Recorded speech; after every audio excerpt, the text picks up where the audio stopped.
Hello, liberty-minded friends. I'm Patty Maloney, and welcome to Patty for Liberty. Today I'm talking about something I hope you'll find interesting. I'm talking about something that's affecting everyone's political party right now.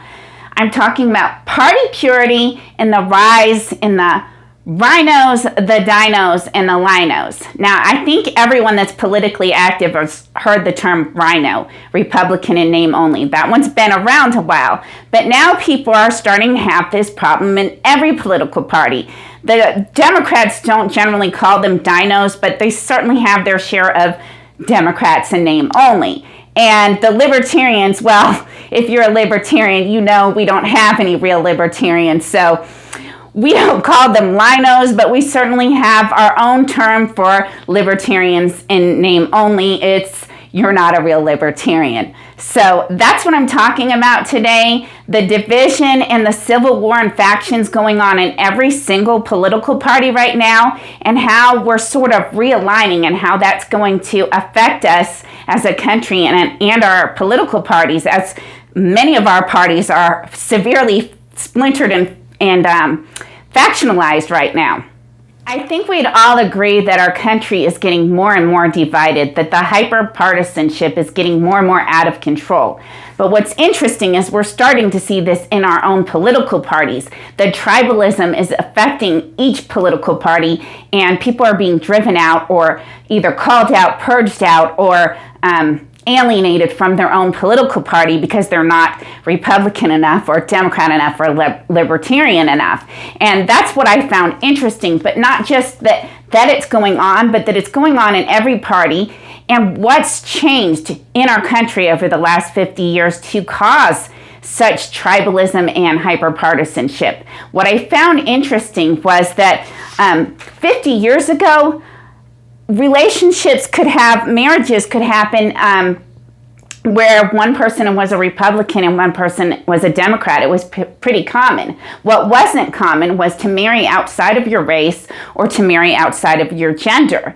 But what's changed is now people don't seem to care if you marry outside of your race or your gender, but there's hardly anybody that's dating or married to someone outside their party. In fact, only 26% of relationships are people who date outside of their party or their party how they align politically. And I'm curious, if you're watching, is your relationship, do you have a significant other, or do you date people who have different political views than you, or do you and your partner align on things? I found this piece of information interesting because since I've gotten divorced, I've only been able to mesh with other libertarians. So I suspect this is in fact happening across the country, that everyone is debating or dating or marrying someone that agrees with them. And that's part of the problem. Not only are we only connecting with people in our intimate relationships that agree with us,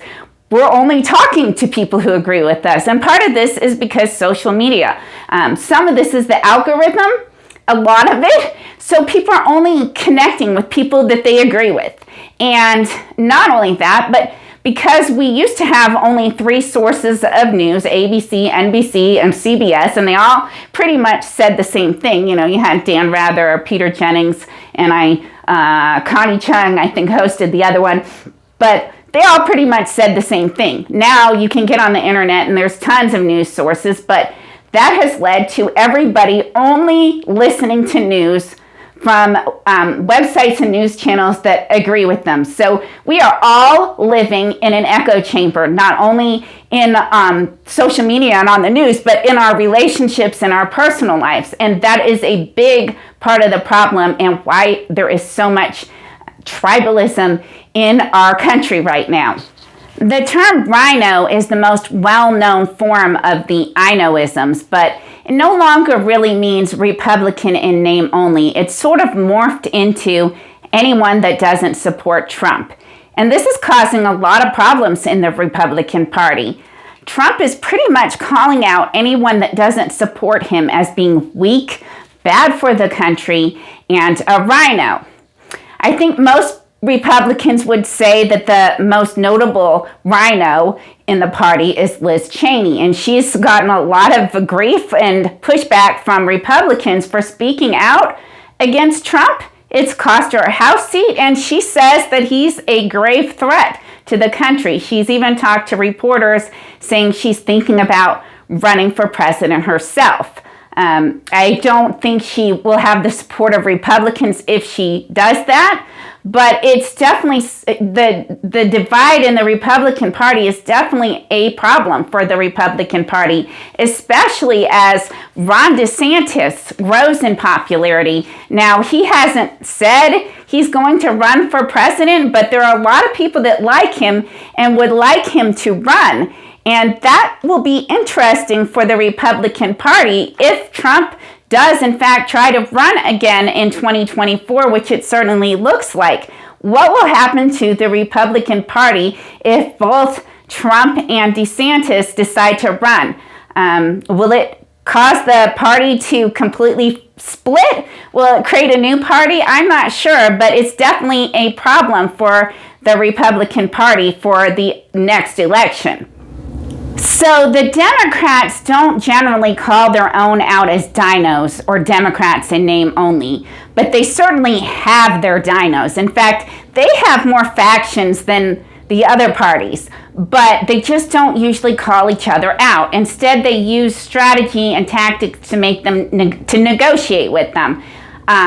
So I would say the most recent Democrat in name only would be Joe Manchin. He is the senator from West Virginia, and a lot of Democrats were upset with him because he has opposed Joe Biden's Build Back Better plan, and he opposed the Inflation Reduction Act, probably because it doesn't actually do anything for inflation, but he said it's spending too much money and he wanted some provisions changed. He also opposes the taxing of billionaires and believes that they create jobs and their philanthropy adds to our society. It's something that Democrats don't want to hear. So he is certainly someone I think the Democrats would say is a Democrat in name only, but he's not the only DINO in the party or the only person to cause division in the Democratic Party. So when Alexandria Ocasio-Cortez came in, she caused quite a ruckus because she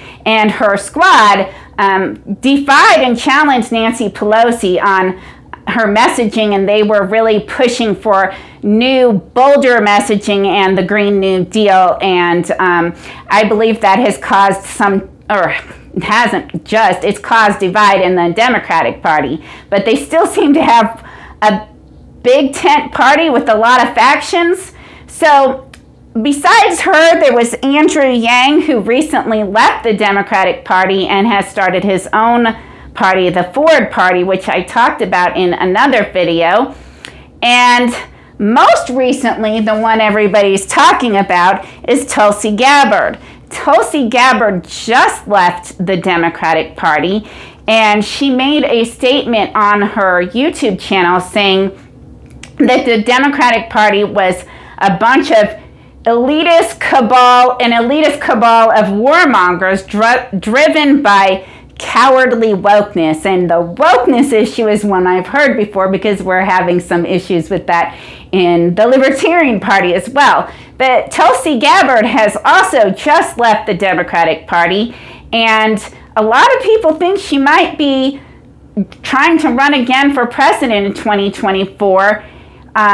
And she's definitely someone the Democrats feel is a Democrat in name only. So the Democrats are having their own problems with warring in their party and party purity and uniformity in their party, just like the Republicans and the Libertarians.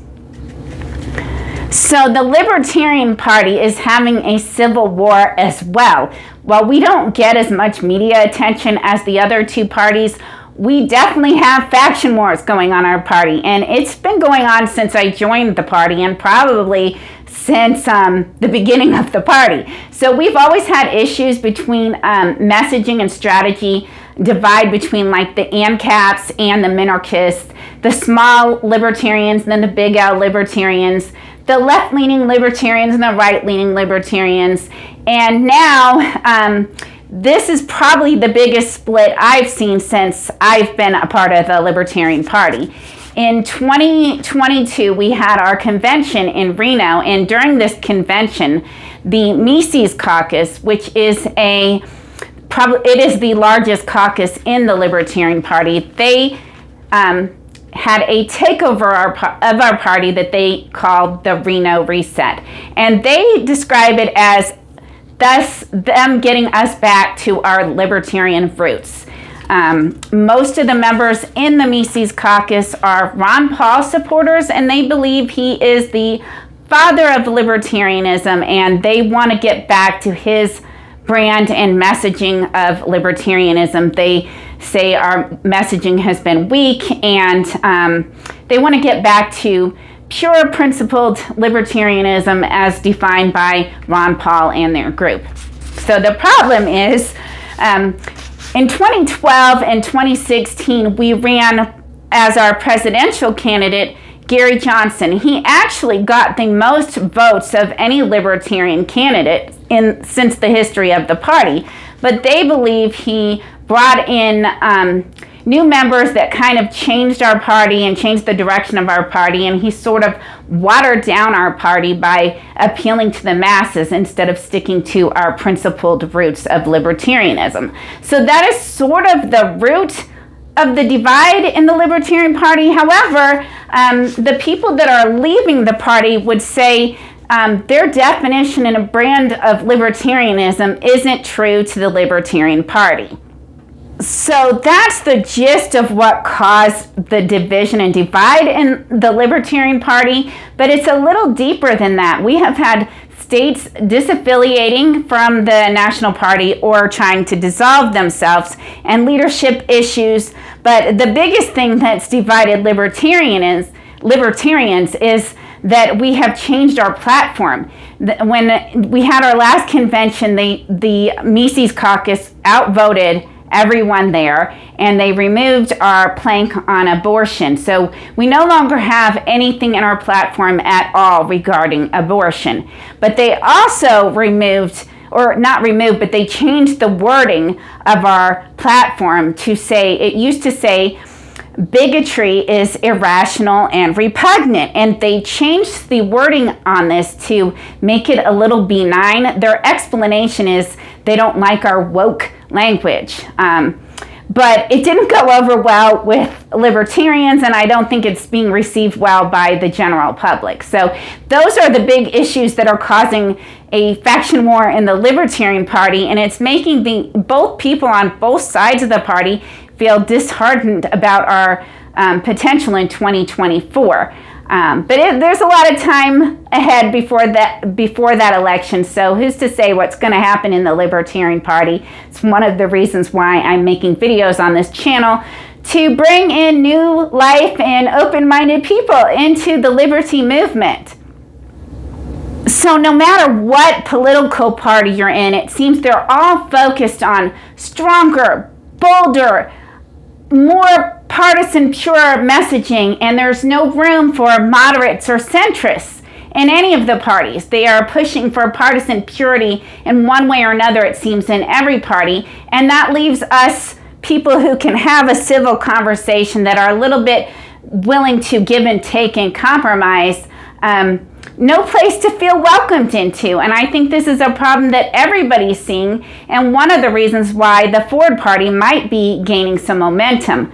And it's also one of the reasons why I'm trying to grow this channel and my Patty for Liberty website, because I believe there's more people like us out there that can have a conversation with other people, that don't want to live in an echo chamber or only be friends with people they agree with.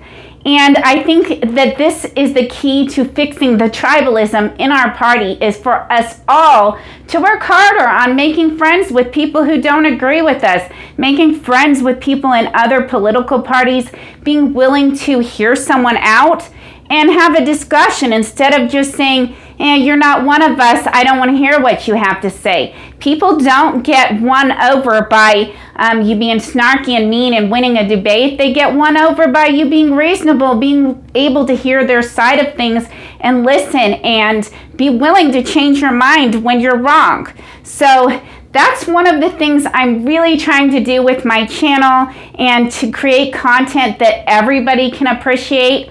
If you like what I'm doing, I hope you will hit the like button so I know, and also so I can reach more people. I have a new video that I'm planning for Friday that I think you guys will like. Stay tuned. Subscribe to my channel so you don't miss it, and please spread the word and support me by sharing this with your friends. Thanks, guys. I will see you on Friday with a new video.